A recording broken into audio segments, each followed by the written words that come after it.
नमस्कार। एक बार फिर से आप सभी का बहुत बहुत स्वागत है परीक्षा वर्ल्ड के इस यूट्यूब चैनल में।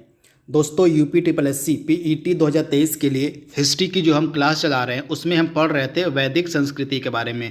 तो वैदिक संस्कृति की जो थ्योरी वाली क्लास है उसको हमने कंप्लीट कर दिया है।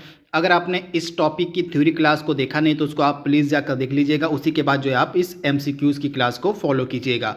तो आज हम वैदिक संस्कृति से जुड़े जो भी इम्पोर्टेंट एमसीक्यूज़ बन सकते हैं, जो आपकी पीईटी की परीक्षा के लिए महत्वपूर्ण हो सकते हैं, उनको हम यहाँ पे कवर करने वाले हैं। तो चलिए वीडियो को स्टार्ट करते हैं।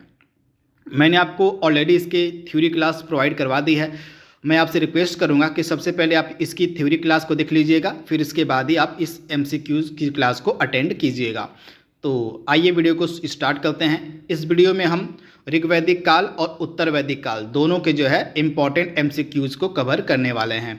तो पहला प्रश्न आपके स्क्रीन पर है, ऋग्वैदिक संस्कृति का समय काल कब से कब तक माना जाता है। बहुत ही ज़्यादा महत्वपूर्ण प्रश्न है। तो राइट आंसर क्या हो जाएगा? तो आपका जो ऋग्वैदिक काल है यह 1500 ईसा पूर्व से लेके 1000 ईसा पूर्व के मध्य माना जाता है। तो ऑप्शन जो आपका ए है इस प्रश्न का बिल्कुल सही हो जाएगा। दूसरा प्रश्न आपके स्क्रीन पर है, उत्तर वैदिक संस्कृति का काल किस समय तक माना जाता है, कब से कब तक माना जाता है? तो इस प्रश्न का राइट आंसर क्या होने वाला है? ऑप्शन बी आपका बिल्कुल सही हो जाएगा। 1000 ईसा पूर्व से लेके 600 ईसा पूर्व के मध्य जो है उत्तर वैदिक संस्कृति का समय काल माना जाता है। तो ऑप्शन जो है इस प्रश्न का बी वाला 100% आपका सही हो जाएगा। तो इसके बारे में आपको याद रखना है। अगला प्रश्न आपके स्क्रीन पर है, आर्य शब्द का शाब्दिक अर्थ आपसे पूछा जा रहा है कि आर्य शब्द का शाब्दिक अर्थ क्या होता है। तो इस प्रश्न का राइट आंसर क्या हो जाएगा? श्रेष्ठ या कुलीन, यानी कि ऑप्शन आपका बी यहाँ पे 100% सही है। दोस्तों, जहाँ इस वीडियो में हम इस एमसीक्यूज़ की क्लास में हम ज़्यादा डिटेल में बात नहीं करेंगे। अगर आपको ज़्यादा डिटेल चाहिए तो जो थ्योरी वाली हमारी क्लास है उसको आप ध्यान से देख लीजिएगा। इसमें सिर्फ हम उन्हीं इंपॉर्टेंट एमसीक्यूज़ को कवर करने वाले हैं जो आपके आगामी पीईटी की परीक्षा के लिए बहुत ही ज़्यादा महत्वपूर्ण हैं। तो अगला प्रश्न आपके स्क्रीन पर है, प्रारंभिक आर्यों के बारे में यहाँ पे 4 कथन दिए गए हैं। तो आपको बताना है कि इनमें से कौन सा कथन प्रारंभिक आर्यों के बारे में सही नहीं है। तो आइए इन चारों कथनों को पढ़ लेते हैं। अगर आपने हमारी थ्योरी वाली क्लास को देखा होगा बिल्कुल ध्यान से, तो इस प्रश्न को आप आसानी से सॉल्व कर सकते हैं। तो पहला आपका कथन क्या दिया गया है? वह संस्कृत बोलने वाले थे। तो आर्य किस भाषा का प्रयोग करते थे? संस्कृत का, बिल्कुल सही पहला वाला है। दूसरा क्या है? वह घुड़सवारी किया करते थे। सेकेंड वाला कथन भी आपका बिल्कुल सही है। वे कई झुंड में भारत पहुंचे थे, यह भी कथन आपका बिल्कुल सही है। वे मुख्य नगरों में निवास करते थे। आप याद रखिएगा, वे नगरों में नहीं निवास करते थे बल्कि जो आपकी आर्य संस्कृति है यह ग्रामीण संस्कृति मानी जाती है। तो इसके बारे में आप याद रखिएगा, यह जो है किस प्रकार की संस्कृति थी? तो ग्रामीण संस्कृति। तो इस प्रकार से ऑप्शन आपका डी वाला जो है गलत दिया गया। तो इसके बारे में आप याद रखिएगा, ऑप्शन डी आपका यहाँ पे गलत हो जाएगा। अगला प्रश्न आपके स्क्रीन पर है, इनमें से किस फसल का ज्ञान वैदिक काल के लोगों को नहीं था?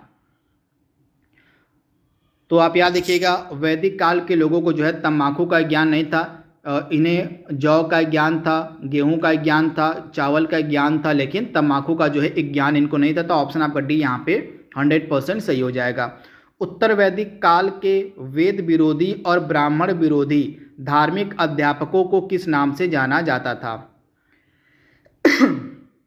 तो आप याद रखिएगा, ऐसे अध्यापक जो उत्तर वैदिक काल में वेदों का विरोध करते थे और ब्राह्मणों का विरोध करते थे उनको जो है श्रमण के नाम से जाना जाता था। तो ऑप्शन आपका यहाँ पे बी वाला जो है बिल्कुल सही हो जाएगा। अगला प्रश्न आपके स्क्रीन पर है, वैदिक गणित का महत्वपूर्ण अंग क्या है? वैदिक गणित का यहाँ पे महत्वपूर्ण अंग आपसे पूछा गया है कि क्या है इनमें से?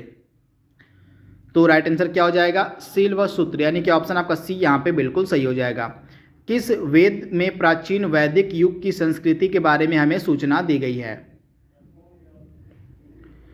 तो आप याद रखिएगा, ऋग्वेद में जो है प्राचीन वैदिक युग की संस्कृति के बारे में हमें सूचना मिलती है, यानी कि ऑप्शन आपका ए वाला यहाँ पे 100% सही हो जाएगा। अगला प्रश्न आपके स्क्रीन पर है, वेदों की यहाँ पे संख्या आपसे पूछी गई है कि वेदों की संख्या कितनी है? इंपॉर्टेंट प्रश्न है। तो आपको पता होगा, हमारे टोटल 4 वेद हैं। ये 4 वेद कौन कौन से हो जाएंगे? ऋग्वेद सबसे प्राचीनतम वेद हमारा है, ये आपको पता होना चाहिए कि जो ऋग्वेद हमारा है यह सबसे प्राचीनतम वेद है। तो अगर आपसे एग्जाम में पूछ ले कि सबसे प्राचीनतम वेद हमारा कौन सा है, तो राइट आंसर क्या हो जाएगा आपका? ऋग्वेद हो जाएगा। इसके बाद सामवेद, यजुर्वेद और अथर्ववेद, ये 4 हमारे वेद हैं, आपको इनके बारे में पता होना चाहिए। इसके बाद अगला प्रश्न आपके स्क्रीन पर है, भारत के राज्य चिन्ह में प्रयुक्त होने वाला शब्द सत्यमेव जयते किस उपनिषद से लिया गया है?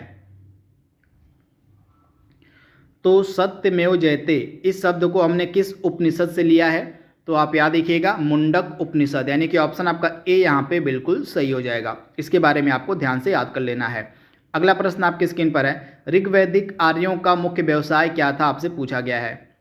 जो ऋग्वैदिक काल के आर्य थे इनका मुख्य पेशा, मुख्य व्यवसाय क्या था? तो पशुपालन। तो आप इसे याद रखिएगा, पशुपालन के कारण ही इनको जो है हम कभी कभी पशुचारक भी कह देते हैं। तो इसके बारे में आप याद रखिएगा, ऋग्वैदिक आर्यों को जो है पशुचारक भी कहा जाता है। तो ये फैक्ट आप याद रखिएगा। भारतीय संगीत का आदि ग्रंथ किसे माना जाता है? भारतीय संगीत का जो आदि ग्रंथ है इनमें से हम किसको मानते हैं? तो आप याद रखिएगा सामवेद को। ऑप्शन आपका डी यहाँ पे 100% सही हो जाएगा। सामवेद को जो है भारतीय संगीत का आदि ग्रंथ माना जाता है। अगला प्रश्न आपके स्क्रीन पर है, प्रथम विधि निर्माता कौन थे? प्रथम विधि निर्माता कौन थे? तो मनु, यानी कि ऑप्शन आपका ए यहाँ पे बिल्कुल सही हो जाएगा। मनु को जो है प्रथम विधि, यानी विधि का मतलब यहाँ पे कानून की बात हो रही है, लॉ की बात हो रही है, तो प्रथम विधि निर्माता हमारे कौन थे? तो मनु थे। ऋग्वेद में संपत्ति का प्रमुख रूप क्या है? ऋग्वेद में संपत्ति का प्रमुख रूप क्या होता था? तो आप याद रखिएगा, ऋग्वेद में संपत्ति का जो प्रमुख रूप था वो गोधन था और भूमि। ये और बी आपका दोनों बिल्कुल सही हो जाएगा। गोधन और भूमि ये दोनों जो हैं ऋग्वेद में संपत्ति का प्रमुख रूप थे, यानी कि ऑप्शन आपका यहाँ पे सी वाला ए और बी बिल्कुल सही हो जाएगा।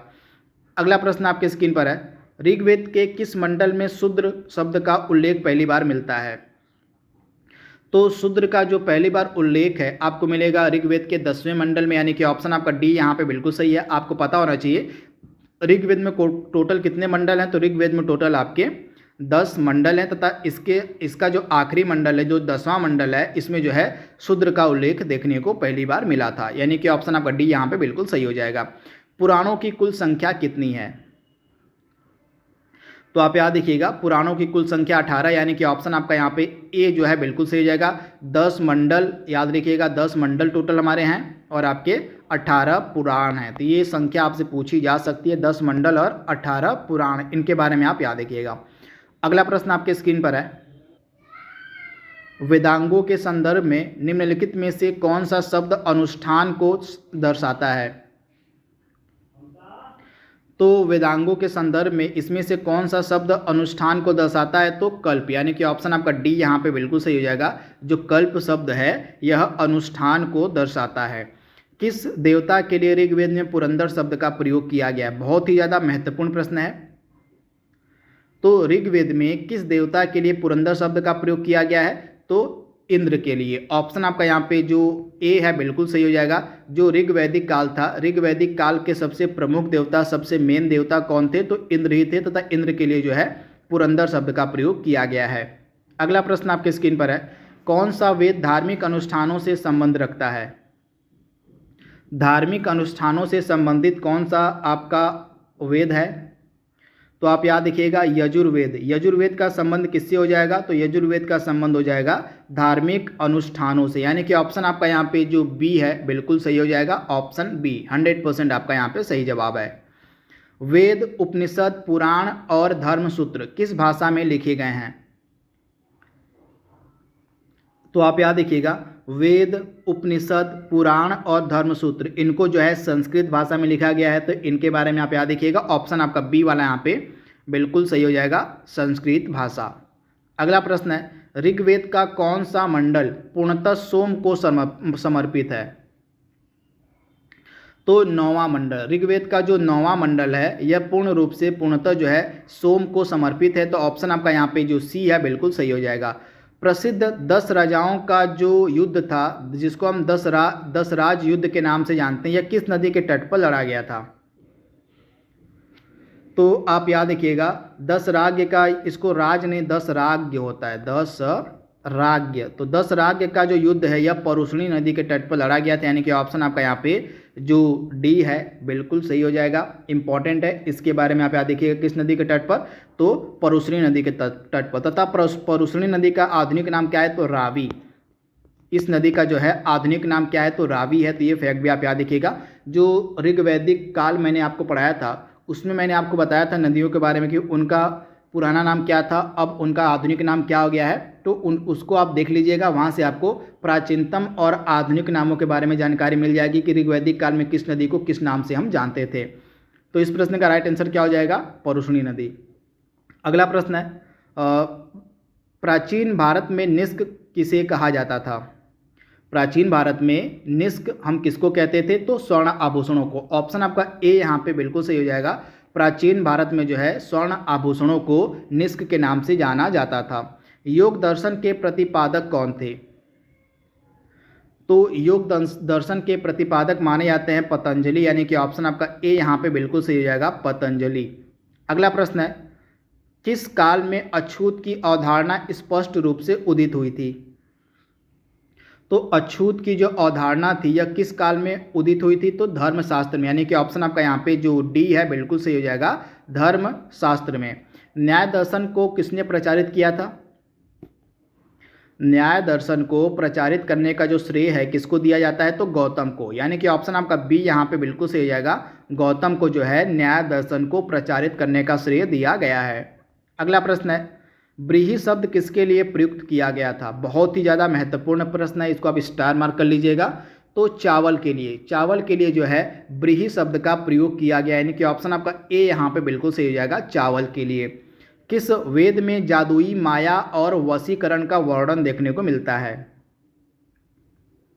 जादुई माया और वशीकरण, इनका जो वर्णन है आपको देखने को मिलेगा अथर्ववेद में, यानी कि ऑप्शन आपका यहाँ पे जो डी है बिल्कुल सही हो जाएगा, अथर्ववेद में। अगला प्रश्न आपके स्क्रीन पर है, ऋग्वेद में सबसे पवित्र नदी किसको माना गया है।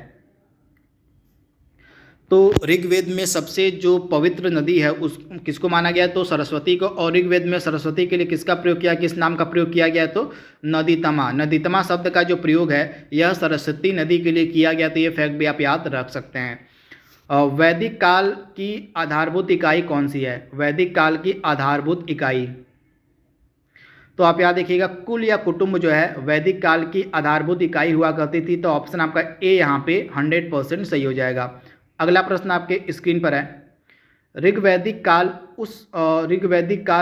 के उस सबसे प्रधान देवता की आपको पहचान करनी है जिसकी स्तुति में जो है 250 सूक्त की रचना की गई है। आपको उस देवता की पहचान करनी है जिसके लिए जो है ऋग्वेद में 250 सूक्त लिखे गए हैं।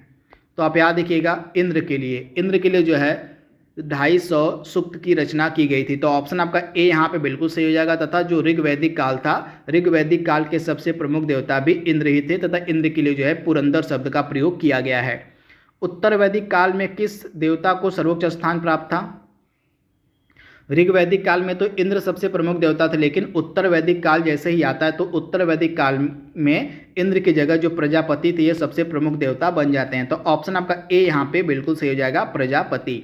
अगला प्रश्न है, किन 3 वेदों को संयुक्त रूप से वेद त्रयी कहा गया है।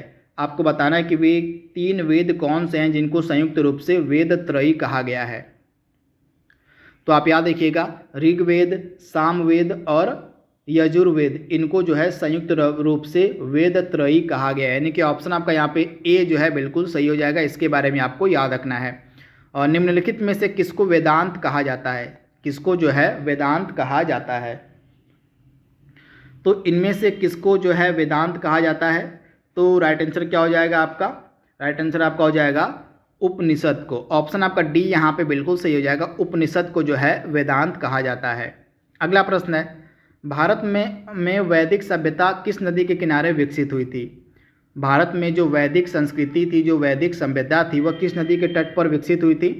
तो सरस्वती नदी के तट पर, यानी कि ऑप्शन आपका सी यहाँ पे बिल्कुल सही हो जाएगा, सरस्वती नदी। आज के सेशन का लास्ट प्रश्न आपके स्क्रीन पर है, प्राचीन भारत में लोगों को कितने वर्णों में विभाजित किया गया था। प्राचीन भारत में लोगों को कितने वर्णों में विभाजित किया गया था। तो 4 वर्णों में जो है लोगों को विभाजित किया गया था। कौन कौन से? ब्राह्मण, क्षत्रिय, वैश्य और शूद्र। इन 4 वर्णों में जो है लोगों को विभाजित किया गया था प्राचीन भारत में, यानी कि हम यहाँ पे वैदिक संस्कृति की बात कर रहे हैं। तो इस प्रकार से जो भी इम्पोर्टेंट एमसीक्यूज बन सकते थे वैदिक संस्कृति से रिलेटेड, उनको हमने यहाँ पे कंप्लीट कर लिया है। इस तरह से आज आपका वैदिक संस्कृति का जो टॉपिक है पूरी तरह से समाप्त हो गया। थ्योरी की क्लास और एमसीक्यूज़ की क्लास दोनों ही आपको कंप्लीट करवा दी गई है। तो जो प्लेलिस्ट मैंने बनाई है उस प्लेलिस्ट के माध्यम से जो भी चीज़ें मैंने आपको पढ़ाई है वहाँ पे एक ही जगह पर आपको मिल जाएगी। तो सिंपली जो है जो हिस्ट्री की प्लेलिस्ट है पीईटी 2023 के लिए उसको आप फॉलो करते रहिएगा। तो आज के लिए बस इतना ही। Thank you, thanks for watching, thank you.